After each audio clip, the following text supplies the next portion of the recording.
Saya ke Bung Pange. Bung Pange, kalau misalnya saat ini doa bangsa Indonesia kita ingin yang terbaik, kemenangan nanti malam. Dan ini juga menjadi salah satu tantangan utama bagi prestasi seorang Patrick Kluivert.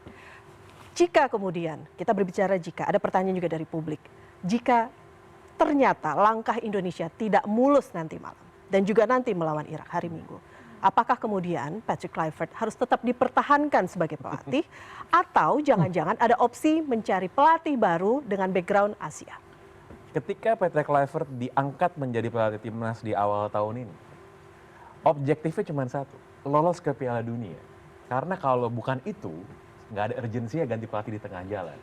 Jadi kalau ditanya apakah kita harus melakukan perubahan, ya kalau kita pakai standar manajemen standar ya dalam korporasi ya harus diganti memang.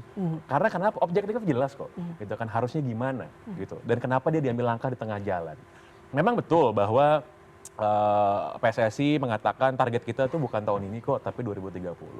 Tapi kan momentum kita nih adanya sekarang. Dan lagi-lagi ya harus diingat, ketika Kluivert ditunjuk menjadi pelatih timnas, tanggung jawabnya adalah membawa lolos ke Piala Dunia. Nah nanti memang keputusan untuk mengganti itu kan adanya di ketua PSSI, adanya di beliau lah gitu. Tapi bisa dibayangin aja gitu, netizen-netizen yang sahabat kita semua, termasuk sahabatnya Bang Toel ini nanti ya bayangin aja lah, saya sudah bisa kebayang sebenarnya kalau sampai hasilnya nggak positif kayak gimana ya. Gitu. Jadi ya kita lihat apa yang Anda bayangkan itu kalau hasilnya nggak positif, apa yang dibayangkan? Trending topik sih. trending topik yang belakangnya out lah kira-kira gitu. Gitu ya? Gitu, kira-kira kurang lebih sih gitu. Ini kan soal momentum gitu ya. Ini tidak bisa, harus sekarang gitu. Tidak ada kesempatan. Semuanya pasti ingin bawa timnas Indonesia lolos. Pertanyaannya, ketika ngomongnya nggak enak ya, karena prediksinya negatif ya. Kalau gagal, apakah dipecat gitu kan? Out kan begitu. Memang ada yang jamin pelatih yang sebelumnya pun bawa ke Piala Dunia kan enggak. Bahkan kalau kita mengamati jejak digital, saya nggak mau sebut medianya lah, tapi saya ingat betul tanggalnya 7 November sebelum lawan Jepang, itu ngomongnya adalah yakin akan bawa timnas Indonesia lolos Piala Dunia lewat ronde 3. Begitu kalah dari Jepang, ngomongnya udah beda lagi tuh. Di tanggal berikutnya lagi di November 2024 gitu loh. Jadi prinsipnya sebetulnya federasi dalam hal ini karena bukan kita kan, bahwa saya yang ikut mengkritisi ya, tapi keputusan kan federasi pasti punya pertimbangan-pertimbangan yang lain terhadap pelatih, bukan sekedar teknis tapi juga ada non teknis gitu loh. Kebetulan saya bisa lihat yang non teknisnya, ya bukan salah saya juga dong. Kalau Herman Jumafo nggak bisa lihat non teknisnya ya nggak apa-apa. Nggak perlu saya juga nyerang Herman Jumafo. Kita bercanda aja anjay gitu kan. Faktor non teknisnya apa?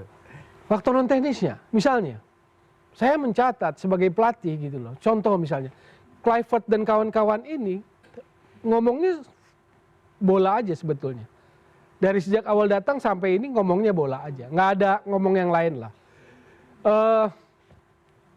Saya tarik ya. Pelatih sebelumnya kan datang di era PSSI sebelumnya juga. Iwan Bule. Ketika Iwan Bule pasca Kanjuruhan ada goyangan, itu ada berita. Kalau Iwan Bule out, dia akan mundur juga. Itu area organisasi. Harusnya dia technical person. Dia jangan jadi politician football gitu loh. Jangan jadi politician person. Tetap pada jalurnya technician. Contoh Gerard Van den Berg. Liga mengambil regulasi 7 pemain asing starter, 2 di cadangan, 11 total.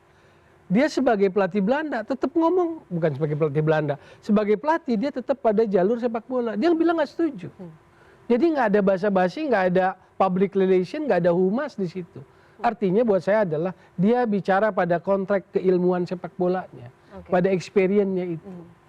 Nah, apakah salah saya sebagai pengamat mengamati semua aspek itu?